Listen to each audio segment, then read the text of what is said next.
اس سے بڑی حکومتنی کا ثبوت اور کیا ہو سکتا ہے؟ لیکن ستم بالائے ستم یہ مجاہدین آزادی اور سچے محبان وطن بہترین اور شاہکار کارناموں اور قربانیوں سے چشم پوشی کی جا رہی ہے اور مسلمانوں کو دہشت گرد اور امن و شانتی کے لیے خطرہ نیز ان کی مذہبی اداروں اور عبادت گاہوں کو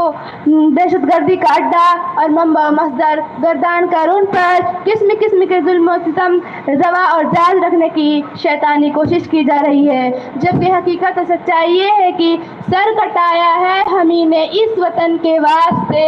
سر کٹایا ہے ہمیں نے اس وطن کے واسطے، پھر بھی غدار وطن کا ہم پر ہی الزام ہے۔ محترم سامعین کرام، تاریخ اس بات پر شاہد عدل ہے کہ انگریزوں کے ظلم و استبداد اور ان کے تسلط سے رہا کرانے میں سب سے زیادہ حصہ مسلمانوں کا ہی رہا ہے، جیسا کہ کسی شاعر نے اس پوری تاریخ کی صداقت و سچائی اور آزاد ہند کے تاریخی حقائق کو اپنے الفاظ میں بیان کیا ہے۔ دنیا سے آج پوچھو پیچھے نہیں ہٹے ہم، دنیا سے آج پوچھو پیچھے نہیں ہٹے ہم، انگریز سے رہا جب انتہا ہمارا، زد میں بھی گولیوں کے مقصد نہ چھوڑا ہم نے، زد میں بھی گولیوں کے مقصد نہ چھوڑا ہم نے، قیدوں سے بھی نہ بدلا عزم جواں ہمارا، ریلوں میں راستوں میں جیلوں میں محفلوں میں، ریلوں میں راستوں میں جیلوں میں محفلوں میں، نعرہ تھا ہم کو دے دو ہندوستاں ہمارا۔